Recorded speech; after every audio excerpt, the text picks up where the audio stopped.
people, the Wendat, the Anishinaabe, the Haudenosaunee, the Chippewas, and the Mississaugas of the Credit First Nation, land steeped in a very rich history dating back many generations. The purpose of our acknowledgement today is to show our gratitude and our respect for their contributions and to recognize the role of treaty making in what is now Toronto. For those of you who aren't familiar with the Economic Club, we stand as this country's national podium of record and the only nonpartisan national public policy platform that unites leaders, innovators, and experts from across different industries to discuss and address key issues shaping the future of our country. Our foundation is firmly Canadian, yet our influence really spans well beyond our borders. Our commitment to fostering collaboration, promoting thoughtful debate, and encouraging action continues to drive all of the work that we do. The Economic Club is more than just an event podium. It's a platform for transformative ideas, helping to guide Canada towards a brighter and a more prosperous future. We are thrilled to welcome the Honourable Pierre Poilievre, Leader of the Opposition, to our podium today. But before we hear from him, I'd like to introduce Shelby Cramp-Newman and Michael Chon, both members of Parliament. They're here to offer a few opening remarks to get us started. Let's give them a warm welcome.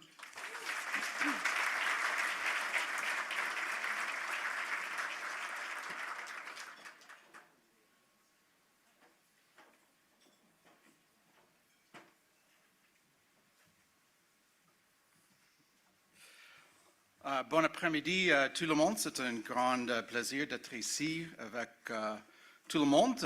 Nous sommes ici aussi avec des députés parlementaires. We're here with two of our colleagues, MP Jacob Mantle and MP Roman Baber. If you would stand and be recognized. Two of your hardworking Conservative MPs, among others, in the Greater Toronto area. So thank you very much, both of you, for coming out today. My name's Michael Chong, and I've been the Conservative Shadow Minister of Foreign Affairs for several years now. And today I'd like to speak briefly about why this moment matters and why we as Canadians, as Conservatives, are taking it so seriously. Canada has entered a period of uncertainty in our relationship with the United States and our place in the broader global economy. Trade is more volatile. Security threats are rapidly evolving. Supply chains are being rethought, and decisions made abroad are having real, serious consequences for Canadian workers and for communities across the land. Businesses, like many of you here in this room, are reeling from the disruption to global markets. And Canadians feel it at the grocery store and in the security of their jobs. And journalists and policymakers see it in a country where our long-standing assumptions are being tested and challenged each and every day. Comme beaucoup d'entre vous le savent, les conservateurs à Ottawa ont travaillé avec le gouvernement lorsque c'était dans l'intérêt des Canadiens, que ce soit pour accorder de nouveaux projets afin de prouver des projets créateurs d'emplois ou pour mettre en œuvre des accords commerciaux avec de nouveaux partenaires à travers le monde. As many of you know, Conservatives in Ottawa have been working with the government when it's in the interests of Canadians and Canada. Whether that's granting new powers to approve projects in the national interest, or implementing and fast-tracking trade deals negotiated by the government with new trading partners around the world. But as you know, in our constitutional Westminster parliamentary democracy, the opposition's role isn't just to rubber stamp the government's edicts, nor is it to merely oppose. Conservatives have a vision for Canada and its economy and a way forward for these uncertain times. And that vision is what our leader, Conservative leader Pierre Poilievre, wants to share with all of you here today.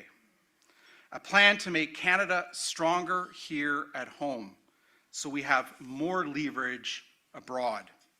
A plan that focuses on things that we can control and on what we can do rather than how we feel about things beyond our control and beyond our borders.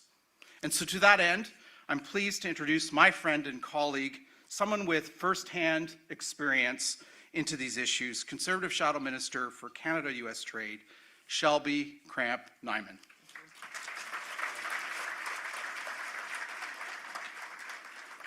Good afternoon, everyone. It's a real pleasure to be here with all of you.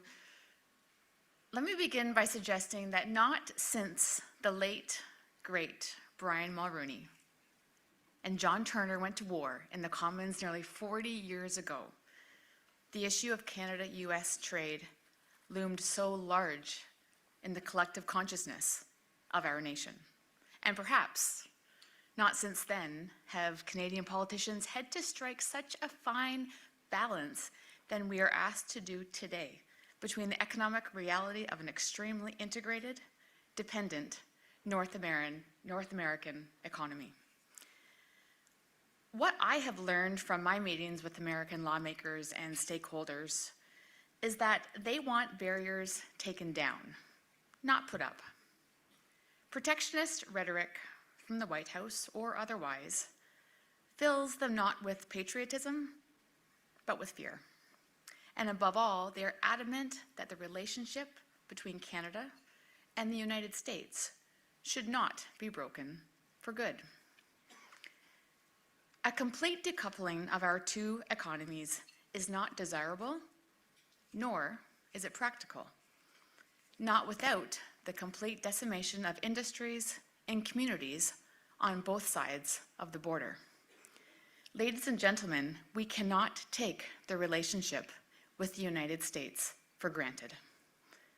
The unfortunate reality is that the burdensome policy decisions have limited the private sector's ability to respond with strength and agility to disruptions in our trade relationships. Canadian lawmakers need not continue down this path. The Canada-US relationship is at a crossroads only in theory. We are a century-old relationship that will not be defined by who is in 24 Sussex or 1600 Pennsylvania Avenue. The government needs to be extremely careful of sacrificing long-term economic stability for short-term domestic political support. Trade is not finite. It is not an either-or. The good news is that we can repair and reinforce our trading relationship with the United States while concurrently opening up opportunities abroad. As my colleague mentioned earlier, we can make Canada stronger at home, so we have more leverage abroad. This is what Conservatives and my father did under Stephen Harper. And this is what Conservatives and I will do under the leadership of the man I have the great honor of introducing today. Pierre grew up in Alberta as the adopted son of two school teachers. He now lives in Ottawa with his wife, Anita, and their children, Valentina and Cruz. I've known Pierre for more than 20 years, and I'm proud to call him a friend. As a member of Parliament and former minister, he helped the previous Conservative government cut taxes, balance budgets, deliver affordable homes, and crack down on crime and corruption. Ladies and gentlemen, please join me in welcoming the Leader of His Majesty's Loyal Opposition and the Conservative Party of Canada, the Honourable Pierre Poilievre.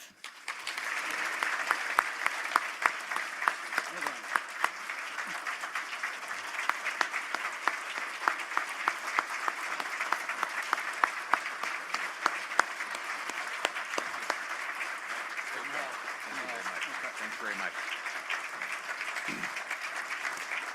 Merci beaucoup. Merci beaucoup, cher ami. Thank you very much to Michael and Shelby, two critical members of our Conservative team to deliver a stronger Canada at home so we have unbreakable leverage abroad. Nearly 2,000 years ago, Marcus Aurelius delivered a timeless truth. You have power over your mind, not outside events. Realize this, and you will have strength. That idea is true not only for people, but also for countries. Canada cannot control decisions made by foreign leaders or words by foreign presidents. We cannot control what global shocks and volatility might happen. But we do control what we do in our own country. We control whether our economy is solid or fragile, whether it is dependent or self-reliant, whether we drift or whether we build. And the lesson in this moment is simple. The path to sovereignty is focusing relentlessly on what is within our power. Canada itself was born from this insight.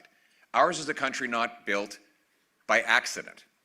Confederation was a conscious act of national self-determination, a decision by scattered provinces to unite, to build, to govern themselves rather than to be swallowed up by American annexation. And it wasn't all talk. Yes, the founders met. Yes, they debated. Yes, they agreed.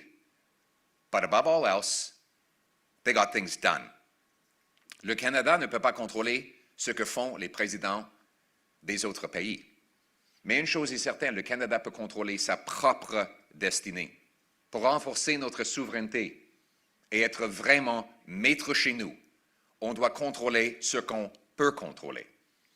C'est pour être maître chez nous que le Canada a fondé son pays. Oui, la Confédération, c'était un geste d'affirmation nationale, une décision prise par les provinces et des citoyens pour s'unir, pour résister ensemble à l'annexion américaine.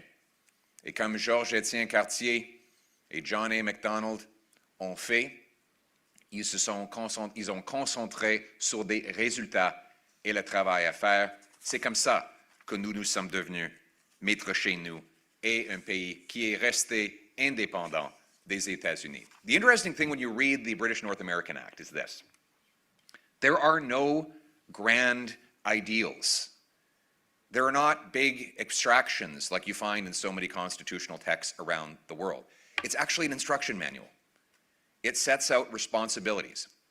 It's a who does what document. It basically says you do this and you do that and together we'll get it done. And that's how they got it done. They cleared the way for a railway. They opened the prairie fields to feed the nation. They built canals and opened a nation to free commerce, something that was laid out in our original constitutional text, even if it's not respected to this day. Now that history of practical getting things done is more relevant now than ever. Conservatives are the party of Sir John A. Macdonald, the party of Confederation, the party of Canada. Macdonald and the founders did not build this country by reacting emotionally to every external disturbance. They did not define Canada by grievance or anxiety. They defined it by strengthening what lay within their control, building, doing, and completing. We drove steel railway across the Rockies in 4.5 years. Later, we carved the St. Lawrence Seaway, and we did that in 5 years. We built the CN Tower, then the tallest freestanding structure in the world, in 3 years in the 1970s. That is how we built an unbreakable country. That spirit is again necessary as we move towards the Cosmo Review starting this summer. Now let's be clear with who we're dealing with. Pierre Elliott Trudeau, if my conservative friends will forgive me for quoting him, said living next to the United States is like sleeping next to an elephant. No matter how friendly and even-tempered the beast, one is affected by every twitch and grunt. Now, the last few years, there's been a lot of movement from the beast next door. A lot of movement, maybe a little bit more than usual, and there will be more to come. So what do? Well, as conservatives, we like to look back in order to see forward. How do we get here? For more than 3/4 of a century after the Second World War, we lived probably in the most secure geopolitical environment the world has ever seen. right next door to the United States, which became the biggest economy and military in the history of our planet. The United States was not just a neighbor, it was the gravitational center of the global economic system. For Canada, this reality produced a deep sense of security. For the most part, that arrangement served Canada and the US extraordinarily well. The result was massive buildups of north-south infrastructure, roads, bridges, railways, pipelines, transmission lines. Our two countries built the St. Lawrence Seaway, which became an H2O highway from Duluth and Thunder Bay all the way to Europe. We built a free trade system and seamlessly integrated our economy.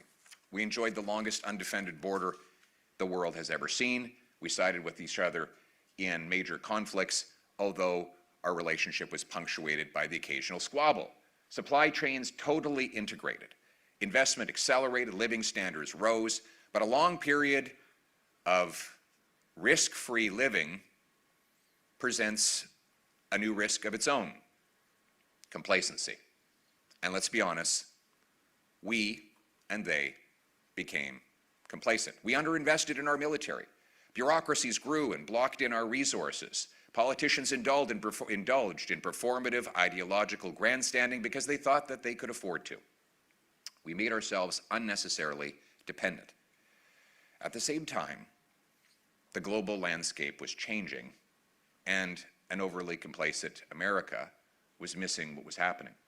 China's economic expansion was one of the most extraordinary phenomena in the history of the world. This country went from having 80% of its citizens living on less than $1 a day to the second biggest economy in the world in one generation. While American capitalism had earlier buried clunky Soviet communism, a new authoritarian powerhouse quietly and rapidly snuck up on the US. All the economic enrichment came without the expected political liberalization. And one day, America awoke and realized that its entire industrial base had been hollowed out. Whole towns vanished to job outsourcing, and their economy was reliant on a country that was at best a serious rival and at worst a hostile threat. There was a backlash. Americans went from driving globalization to believing that they were its victim. Zero-sum mercantilism came roaring back to life. President Trump has sought to overturn the trading system that previous American presidents had championed and even created. Now, some of this correction, in fairness, was overdue, but it missed the target by going after countries like Canada, which were not the problem. What President Trump says about Canada is wrong. Our trade surplus does not represent exploitation by Canada of the United States of America.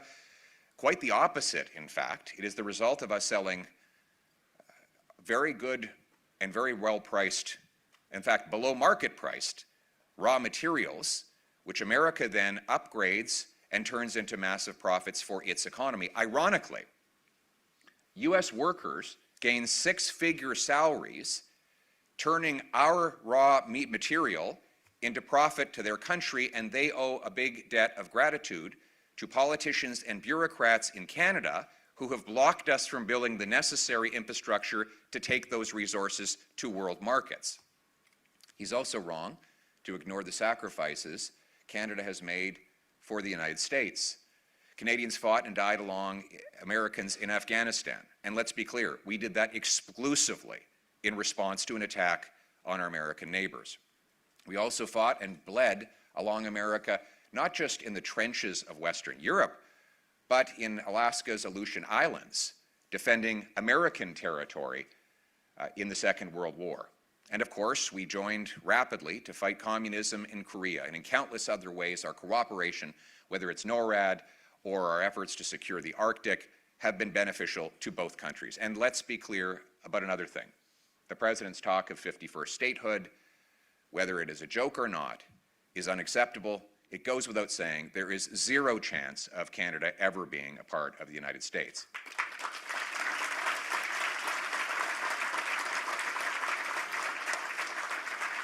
We love our country. We love our country just as Americans understandably and justifiably love their country too. And that's why so many Canadians are upset by the President's comments and trade actions, especially considering that Canada and the United States will always be neighbors. Geography is the most permanent factor in international relations. No country can call up a realtor and relocate.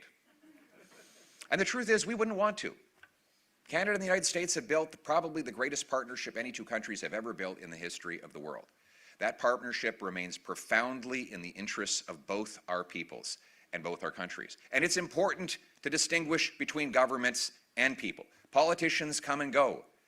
People remain. The miner in Appalachia, the energy worker in Texas, the engineer in California, they do not wake up every day asking how they can stick it to the Canadians. That's just the reality.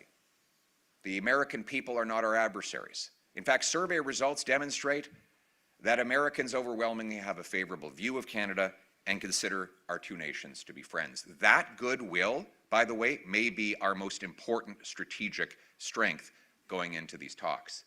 As President Kennedy said when he was addressing the Canadian Parliament, geography has made us neighbors. History has made us friends. Economics has made us partners. Necessity has made us allies.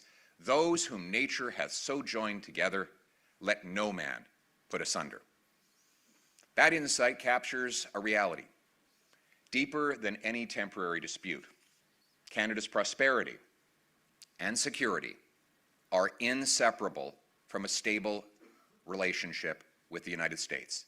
And that is why we should not declare a permanent rupture with our biggest customer and closest neighbor in favor of a strategic partnership for a new world order with Beijing, a regime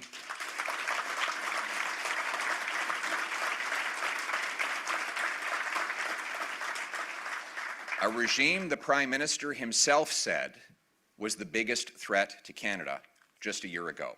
Now, we seek no fight with China or its people, who make up a brilliant and extraordinary civilization. But its government and its proxies have kidnapped our citizens, stolen our technology, interfered in our elections, and pushed fentanyl into our streets. Canada should talk and trade where prudent, but never make the mistake of confusing engagement with dependency. China is not a substitute for the United States of America.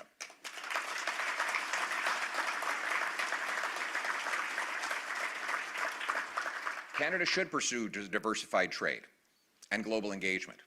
Conservatives stand in favor of a free trade agreement with India and deeper ties with other countries. But diversification must be grounded in realism. Not all partners are interchangeable. The Prime Minister proclaimed in the Davos speech that he wanted a new middle power alliance. Actually, there's nothing new about it at all. We already have that. We've had it for years. In fact, Canada already has free trade with over 50 other countries, and most of them are middle powers. We should look to deepen those relationships, but their markets are already open to us. But the problem, here's the problem, and here's the irony. The problem is not that these countries block our products from coming in, it's that our own government blocks our products from getting out. And that is the major trade barrier. Signing meaningless communiques or more stagecraft masquerading as statecraft won't fix that reality. In fact, some of the worst tariffs imposed on Canada today are those imposed by the government here. Slow permits, changing rules, high taxes, outright bans on shipping oil off our northwest BC coast. We have the second slowest building permits anywhere in the OECD. It now takes 19 years to get a mine approved. None of that has changed in the last year. On doit retirer les tarifs qu'on s'impose à nous-mêmes. Des permis trop longs, des règlements trop compliqués et des impôts trop élevés. On a le deuxième plus lent délai d'attente pour les permis de construction dans l'OCDE. Ça prend 20 ans pour approuver une mine. Rien de tout ça n'a changé depuis l'élection. Comme Stephen Harper a dit, la question pour le Canada n'est pas à savoir ce qu'on ressent par rapport aux États-Unis, c'est la question, c'est comment est-ce qu'on peut s'adapter. On ne peut pas contrôler le président Trump. On peut contrôler nos réglementations, nos taxes et nos temps d'attente pour des permis. On peut contrôler nos dépenses militaires. On peut contrôler comment on développe nos ressources et en contrôlant ce que nous pouvons contrôler, on peut devenir véritablement maître chez nous. Unfortunately, the federal government caused many of these obstacles. Fortunately, it can reverse them. By unblocking resources and unleashing our economy, we can become affordable and autonomous and build the leverage we need, the unbreakable leverage we need to fight for tariff-free access to the United States. But we must divide the problem into what we control and what we do not control.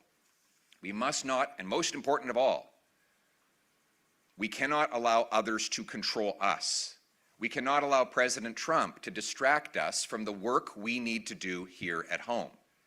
As Prime Minister Harper recently said, the question for Canada is not how we feel about what the U.S. is doing, but how we adapt. The most effective response to uncertainty is not outrage, it is results. The encouraging reality is that the two biggest pressures facing Canada today, affordability and autonomy, have the same solutions. Abundant, low-cost energy, unlocking resource development and home building, a strong military, and digital sovereignty. These four pillars form our plan to make Canada stronger at home so that we can have unbreakable leverage abroad.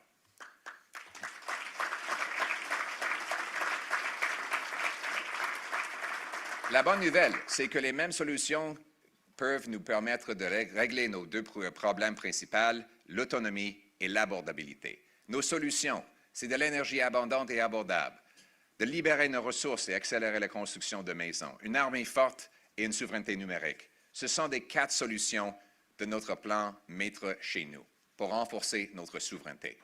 Ça nous permet d'être vraiment en contrôle de notre avenir et d'être en position de force à l'avenir. For energy to be affordable, we should eliminate all carbon taxes, not just the visible ones, but all of them. Permit rapid oil and gas and electricity development. Boost our dollar by selling our resources to the world and increasing the purchasing power of our people. We should cancel EV rebates that subsidize foreign automobile production. Instead, take sales tax off of vehicles made here in Canada. Pour avoir l'énergie abordable, on doit éliminer toutes les taxes de carbone. On doit nous permettre de réaliser rapidement nos projets de ressources naturelles avec des permis rapides. On doit aussi annuler des crédits pour les véhicules électriques qui subventionnent la production des voitures à l'extérieur de notre pays.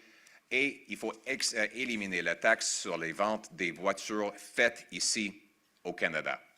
We must unlock the most tariff-proof industry we have in Canada, home building.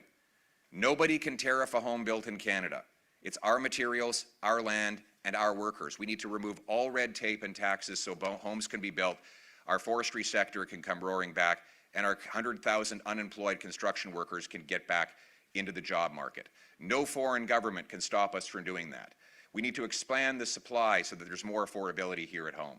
Canada does not lack workers or capital. What we lack are permits. We need the government to rapidly grant them.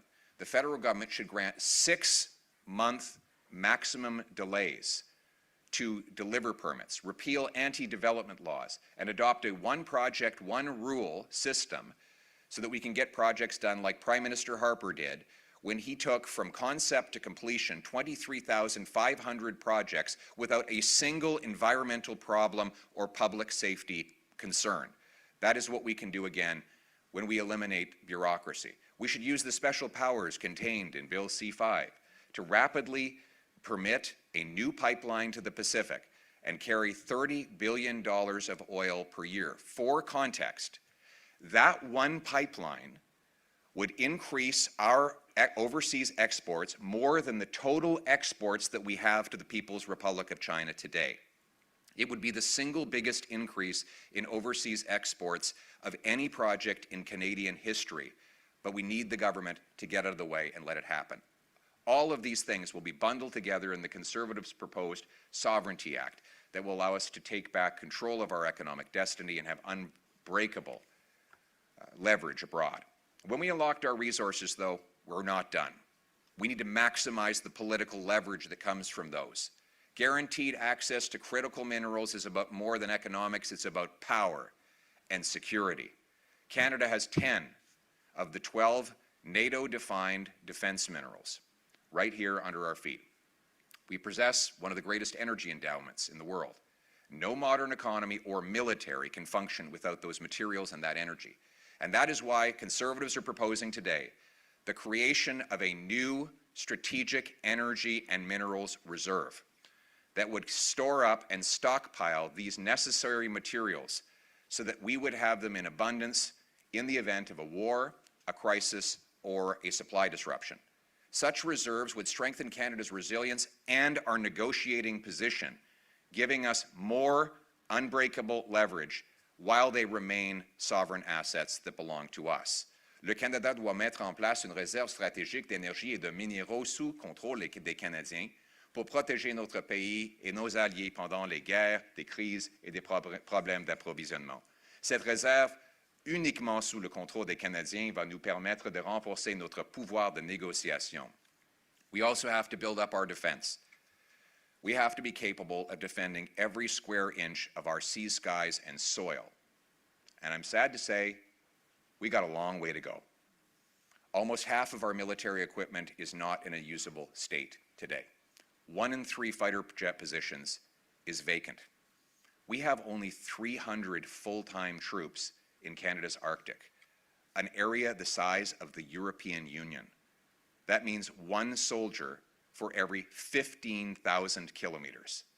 Our industrial capacity is so weak right now that it takes us a month to produce enough artillery for 1 day of war.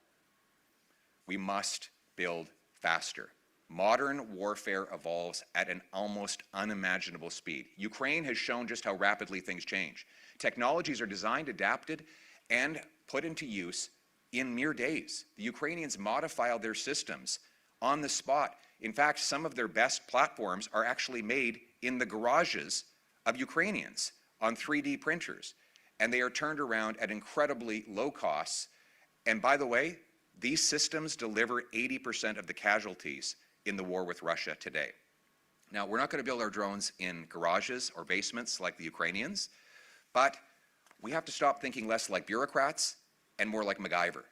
Defense procurement must be fast, agile, inventive, and now, not slow and bureaucratic. Rebuilding our forces will require serious investment, but let's be clear, spending is not the objective. It is a means to an end. We must convert every dollar into maximum operational strength by reducing administrative delays, by giving new powers to military leaders to purchase the goods they need with accountability, but without bureaucratic micromanaging from above. They must be able to buy technologies that don't yet even exist. History shows us how. You know, the United States, when it procured its first fighter plane in 1907, it did it with an RFP that was 3 pages long. And the Wright brothers delivered that flying machine, not because there was an elaborate process filled with committees and bureaucrats and paperwork, but because they had a clearly defined outcome and they were paid when they delivered the result. We must do the same. We must also reassert our control and our dominance over the Canadian Arctic. We will take back our north and ensure that no foreign power ever threatens our security. New bases are needed in Iqaluit, Churchill, and Inuvik. 4, not 2 icebreakers must be built and deployed. Accelerated procurement of submarines, tactical helicopters, satellite ground stations, and over-the-horizon radar. Rapid deployment of drone capabilities that cover our vast territory at low cost and limited risk to Canadian lives. Expanded recruitment that is based on performance and merit, not political correctness. And we must stand by our veterans and make sure that they are treated as the very best we have.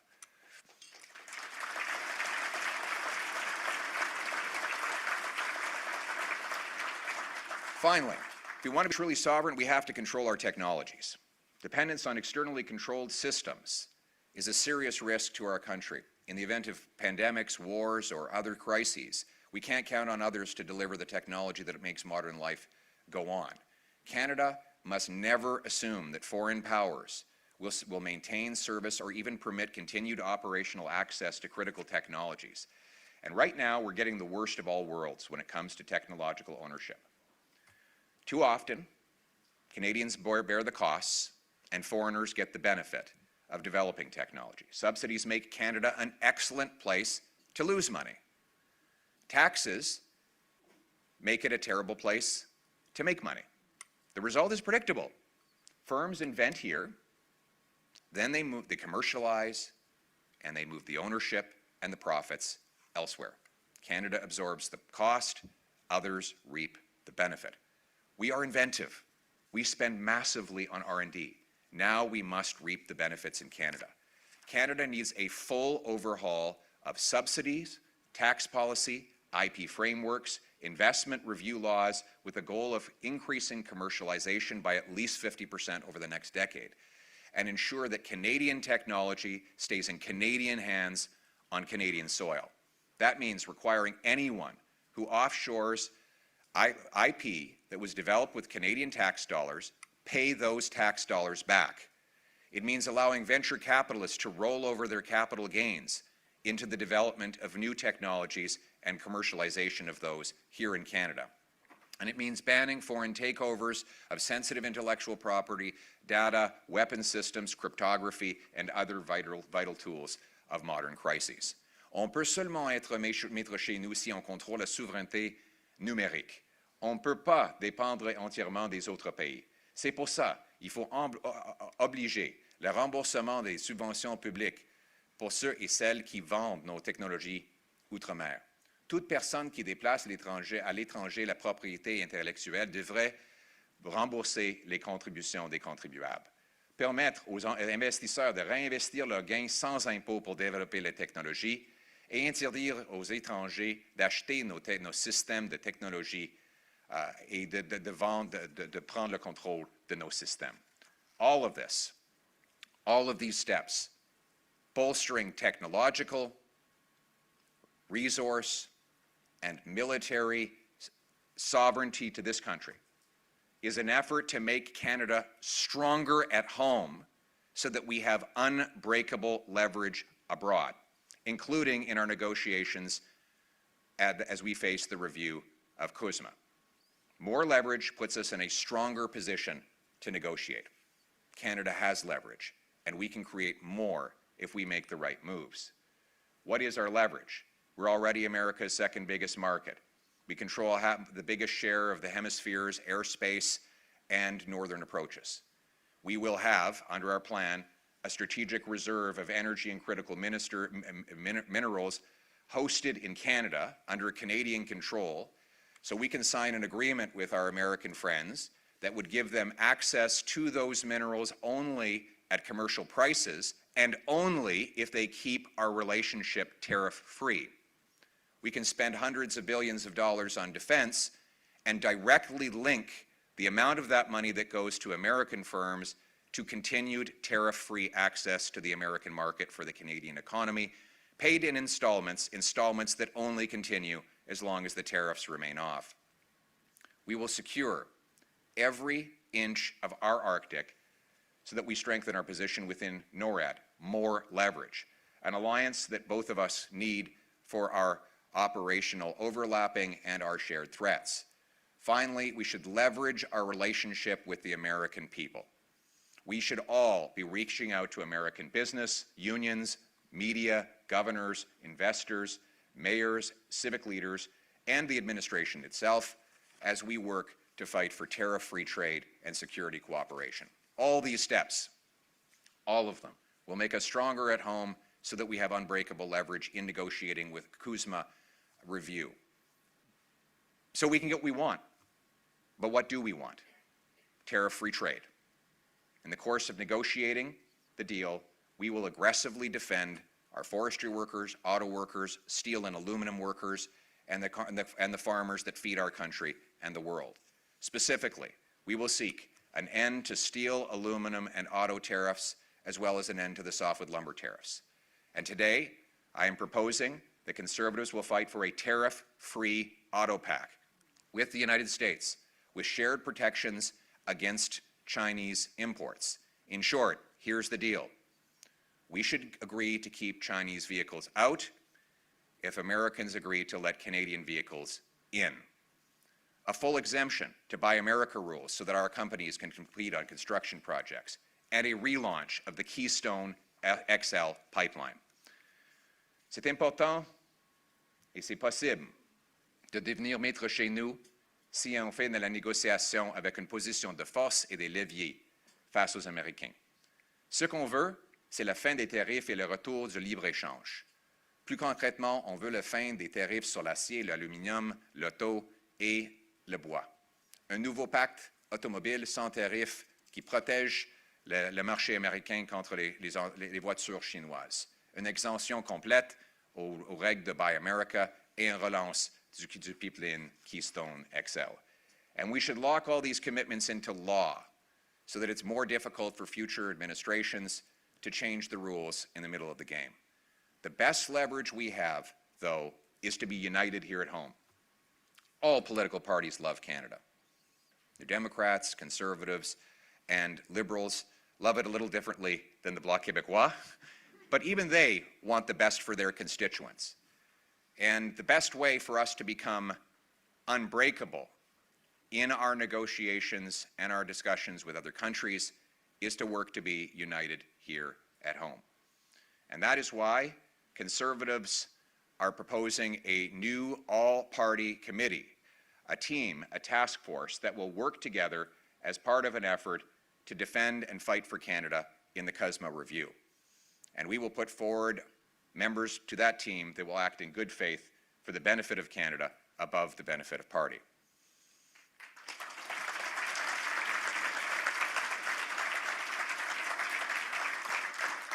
Let's be clear, though. Cooperation cannot mean silence. Opposition, the official opposition, has a constitutional and patriotic duty to scrutinize the government and to hold it to account. Abandoning this responsibility would not strengthen Canada, it would weaken it. We will work together where we can. We will oppose where we must, because loyal opposition is not just our job title, it is our national interest.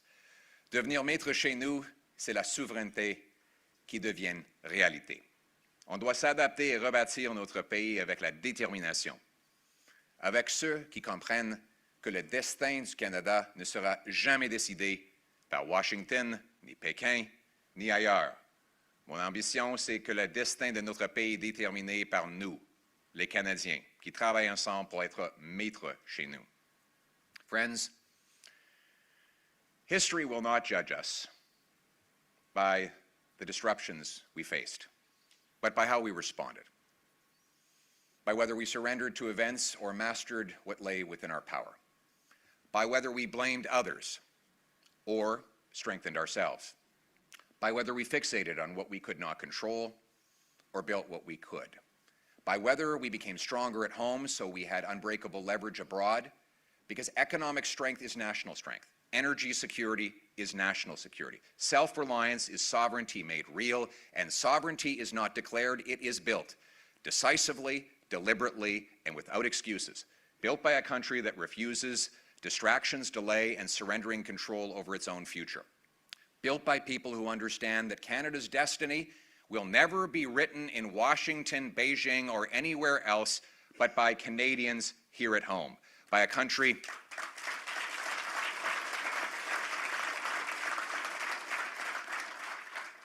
that stands on its own feet, is master in its own home, that bows before no nation, and a country that is unbreakable. My friends, my ambition, and I believe the ambition of all Canadians, is for Canada to be that country. Thank you very much. Merci beaucoup.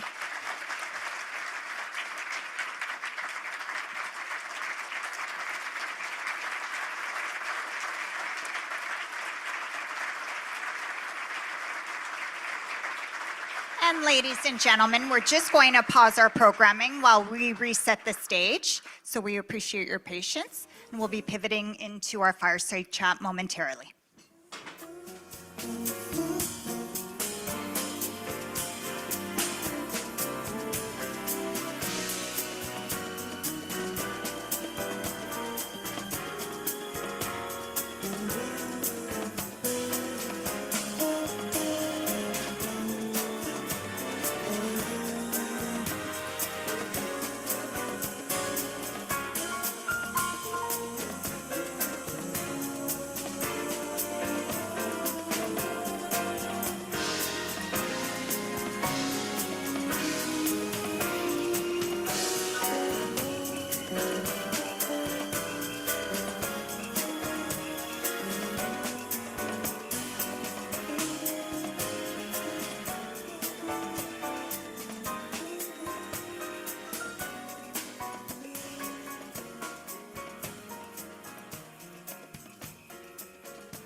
And ladies and gentlemen, if I could ask everybody to take their seats, we are going to resume our programming.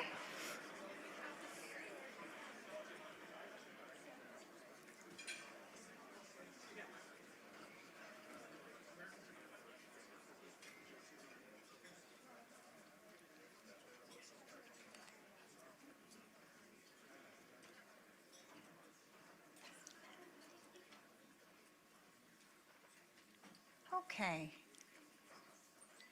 We're now going to pivot into the fireside chat portion of our event. Here to moderate the conversation is Lisa Raitt, Vice Chair, Office of the CEO at CIBC and a former federal cabinet minister. And she's going to welcome back Mr. Pierre Poilievre. Let's give them a warm welcome.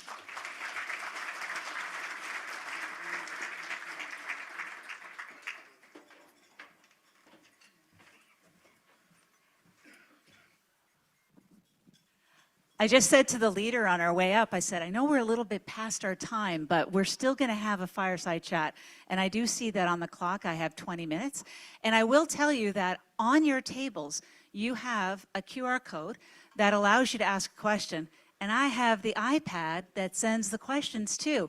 And I'm more than happy to go to this instead of going to my own notes before and it's not, Pierre, this isn't the House of Commons. This is not question period, so we are going to get answers. I have to actually answer. You have to actually answer, exactly. Nobody told me that. I appreciate it. Great speech. I really appreciate what you said, and I think it's going to resonate with a lot of people. But let's start at the beginning. You started off by talking about Confederation and the fact that our founders got things right, and that Conservatives are proud to be the party of Confederation, and I can hear Peter Van Loan talking about that right here. But what do you think are the lessons from then that are applicable now? The simple lesson is we need, in the words of an American, Elvis Presley, we need a little less conversation, a little more action, please. Back in the late 1860s, let's look at the environment they were in. The Americans had just finished Civil War. There was a lot of political upheaval south of the border. The President Lincoln, just before his assassination, had turned against free trade, and there was a strong protectionist wave that was overtaking the U.S. Psyche again. And instead of being divided and standing in our own way, we united and got out of our own way. We united the country. We put together a British North American Act, which had great, very practical economic freedoms in it, like interprovincial free trade. We created an economic union. We got busy building, decade and a half later, we got busy building massive infrastructure projects. All of this to say, yes, we all focus on the meetings that happened and the conversations and the documents that were written, but what we forget is that what bound us together were real, practical, tangible works that we got done. Yeah. And that's what we need right now so that we can be stronger at home and have unbreakable leverage abroad. I agree. What I take from your speech is that you're very calm. You have a very calm tone when it comes to talking about the United States. But Canadians are pretty angry about what's happening. So why aren't you angrier about this? Well, because what would that do? Would that get the auto worker in Windsor working again? Would it allow people to put food on their table in Hamilton or the Sioux? We have to focus on what we can do and what we can control. That's all we can do. We can't control what the president, and this is, by the way, something that Mark Carney has said, and I agree with him. He has said that we cannot control what the U.S. president says or does. We can control what we do on this side of the border in our own national interest. And by focusing on what we can control, then we can determine our own destiny. What do you say to Canadians, speaking of the Prime Minister, Mark Carney, that you mentioned, what do you say to Canadians who say, well, Mark Carney is already looking at these priorities. He's talking about growth, he's talking about diversification, he's talking about industrial strategy. So what's different in your approach? Well, you use the right verbs. He's looking at, he's talking about. And he has been looking and talking quite a lot over the last year. But here are the realities. He has not signed a single new free trade agreement anywhere on earth. Not one. we rushed through special powers under Bill C-5 for him to rapidly approve projects a year ago. How many has he approved under that process? 0. How many new pipelines are approved? 0. Interprovincial trade barriers remain. The only tax reform we've had is that he's renamed the carbon tax the clean fuel standard. So it is time to go from all of these conversations to actually delivering real results, given that it has now been a year. And how would your approach be different? What would you do differently? On the domestic front, well, I'd make us stronger at home by immediately appealing the enormous spider web of federal regulations that block us from building. So I would repeal C-69, the anti-pipeline law. I would repeal the ban on shipping oil off the west coast of British Columbia. We have literally about 700 projects that are waiting for federal approval now. It means nothing to put 10 or 15 of them over to a new office, as the Prime Minister has done. I would remove the regulations for all those projects so that we can get everything built. I would eliminate the capital gains tax on anyone who reinvests money in Canada so that the $500 billion of investment that has gone south can come back tax-free to our country. Like I said, I would build up a strategic reserve of minerals so that we can use that as a dangle that as a negotiating chip when we come to the CUSMA review. I would basically focus on building up our strength so that we have unbreakable leverage facing down the Americans across the border. Yeah. In order to get that tariff-free status. That's right. Because otherwise, we are looking at tariffs on something, on a deal that we already negotiated to get free tariffs for. We gave up things to get to the free tariff status we are in a free trade deal. Yes, exactly, and we shouldn't have to give up any more. And my plan sees us build new leverage that we can use to get those tariffs knocked down. That is, I think, the most pragmatic way, because ultimately, I mean, we know this president is not going to do anything for us to be nice. Mm-hmm. We have to have unbreakable leverage going into these talks, and the conservative approach is to build unbreakable leverage. Did you see the news report that there is an Australian LNG ship that's going to discharge in St. John, New Brunswick? What do you think about that? It makes me depressed. You think about this, we have 1,300 trillion cubic feet of natural gas, and yet we are importing gas from Australia. It's literally easier today to ship natural gas in liquid form from the other side of the world than it is to get it right here in Canada. This is an example of how the worst tariffs imposed in Canada are imposed by our own government. When we repeal C-69, we can pipe and frack and put that gas in liquefaction terminals that lower it to minus 61 degrees Celsius, liquefy. We can ship it all over the world in addition to supplying all of our needs here at home. Do you know natural gas goes for about $3 per million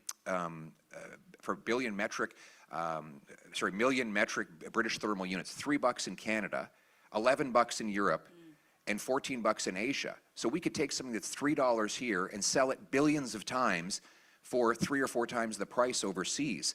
The only thing standing in the way is the federal government. I'll get them out of the way. I think you get applause on that one. And as you know, and maybe a lot of folks in the room don't know, that Canada has the only Pacific access. The United States refining capabilities are all in the Gulf of America. And as a result, they would have to go through the Panama Canal. And here, it's just free access right off the coast of British Columbia. Well, speaking of our coast, we have the longest oceanic coastline of any country in the world. You know how many days it takes to ship to Asia from the BC coast? 11 days. You know how many days it takes to go from the Gulf? 20 days. Same is true for Europe. It takes half the time to ship from Canada to Asia and Europe as it takes from the U.S. Terminals on the southern tip of the U.S. We should be taking advantage of that. By the way, we also have cold weather, which means it's 25% cheaper to liquefy gas. And yet the Americans have built 8 terminals for liquefaction in the last decade. We've built 1. We got to get moving. We got to get moving. You talked about something I think really interesting today, and that's the Strategic Mineral and Energy Reserve. Okay, tell me a little bit more about that, because that actually means that we're going to build a mine and processing in order to build the reserve. Is that right? That's right. Okay. And we're looking at ways right now. Our shadow cabinet is building out a plan that could include a number of things like incentives for the private sector to build up these reserves and store them, price floors that will make it attractive, guaranteed minimum buying, so that there would be an incentive to accumulate the reserves. We have 10 of the 12 NATO-defined defense minerals that you would need in war. And if we have a reserve of those 10 minerals here in Canada, then every country in the world is going to want to be our friend. The Americans don't have all of those minerals or the capacity to mine them. If we were to make clear that these reserves will be kept on Canadian soil, under Canadian lock and key, but that our allies would have access to them in the event that we're on the same side of a global conflict, and in the event that they provide us with tariff-free trade, then we're building up unbreakable leverage to get what we want. So that's why you view it as a bargaining chip at the CUSMA table. It's all about leverage. You also mentioned a tariff-free auto pact. Now, auto pact is an old term. It's an old term that we used back in our original agreements with respect to the United States on autos. How is that different than just going back to the way we were pre-tariff CUSMA? Well, the Americans have made it clear that they do not want Canada to become a backdoor entry point for China. They don't want Chinese vehicles, Chinese parts and steel and aluminum to make it through the funnel of a third country. And at the end of the day, we ultimately have to recognize that our auto industry requires integration with the United States of America. We are not going to be competitive otherwise.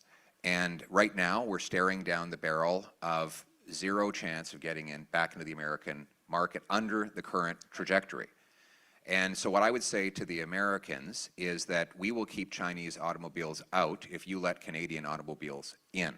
So we leverage our interests and we get the access we need. And you don't have an objection to electric vehicles writ large. You're just saying that let's get rid of the subsidy because we're really subsidizing BYD in China.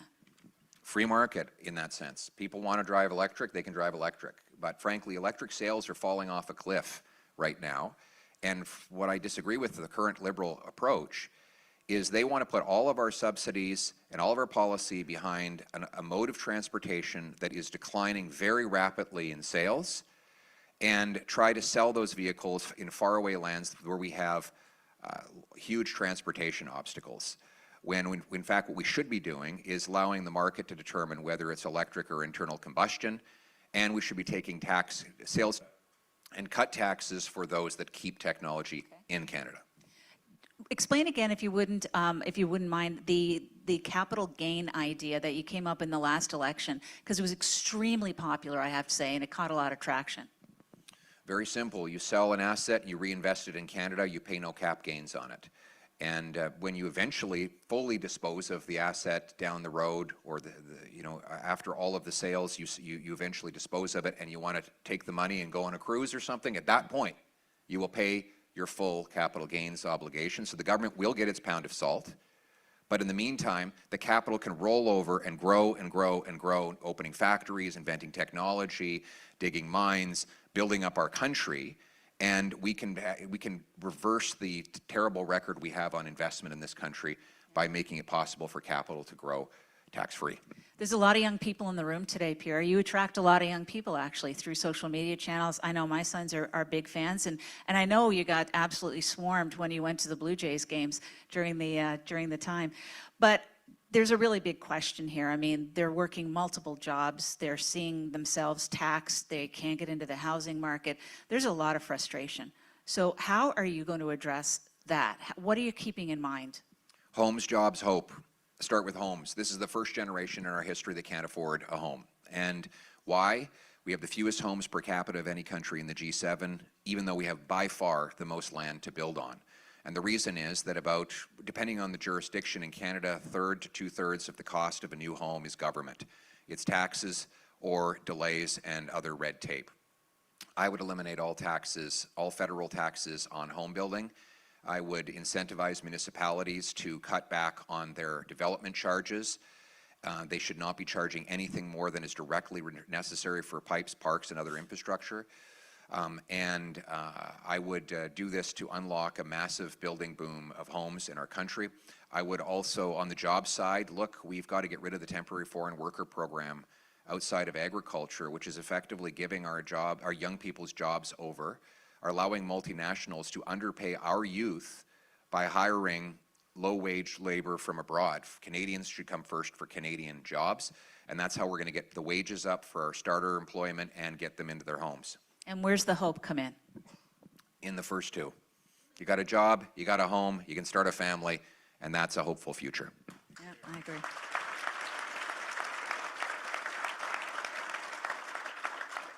The second most popular question from the audience is, in business, you may dislike key customers, but you still treat them professionally. How would you handle that dynamic with Mr. Trump and the U.S. as our largest customer? Well, I would do as Prime Minister Harper said. We should focus not on how we feel, but on what we have to do to adapt. Focus on what is within our control. At the end of the day, President Trump will be in the position for the next 3 years. We have a relationship with the United States of America that is centuries old, and it will survive centuries later. So we have to keep our mind on the long-term interest of our country and focus on the things that will protect the jobs and livelihoods of the people here in Canada. What does, in your view, you're asking for an all-party working group on CUSMA. From a Conservative point of view, what does a good deal look like? Tariff-free access to the most lucrative market in the world. And who are you putting up from the caucus to sit on the working group here? I think there's a few in the room who may want to know. We've got some very smart people here today, but some very smart people. And I don't want to name any of them because by omission I'd be leaving someone out. But why don't we talk offline, because I know you'll have some names too. Look, that relationship you talked about during your speech between the U.S. and Canada at the front end being more important, and it's going to last longer than what we're going through right now. You encouraged folks to reach across the border, and you encouraged them to talk. So what is the best path forward in making sure that the relationship is long-standing? I think we need to very aggressively fight for Canada in the United States of America. We have to make the case to the American people about the enormous benefits that go to them by having us as their northern neighbor. And I think in making those arguments, the political incentive will be there for Congress and even the White House to take a position that is in our interest. One of the, I work at CIBC now, and one of the things that we encounter with the businesses that we advise is the fact that 90% of their product is going to the United States. They manufacture here or they formulate here, and it's really expensive with the tariffs to send down there, and they're thinking, well, why don't I just move? What should we be saying to them? Well, we want to make this the most attractive place for them to stay. And as Prime Minister, I would make our economy an even better place to do business. Wilfrid Laurier had a policy that Canadian taxes always had to be lower than American taxes to resist the gravitational pull of jobs moving south. And we have to be even more competitive than the Americans because they have economy of scale. And that means focusing on what we can control, massively cutting taxes on work, investment, energy, home building, having the fastest permits in the OECD. Imagine if we set a deal. Sit down with all the premiers and mayors. We're going to be at all 3 levels of government the fastest place in the developed world to get a permit. Wouldn't that be an excellent challenge to set for our whole country? Yeah, and making it so that the charges associated with building the home doesn't exceed the market price of it, meaning that you can't even start them. I have a request, I think, from Table 8 to give a wave to the Toronto Metropolitan University kids who are here today. There you go. We got the kids Get there, them the away. future. Sorry. Homes, job, hope. I shouldn't say kids. My sons would kill me for saying that. But nonetheless, Pierre, we're out of time, but I want to thank you very much for your words today and your thoughts. Any last minute thought you want to share with the audience vis-a-vis Donald Trump in the United States? We have to fight for Canada, and that means focusing on the things that we can control. We have leverage. Let's not underestimate our strength. Let's build on that strength and use it to fight for our jobs, for our people, and most of all, for our country. Thank you very much. Thank you.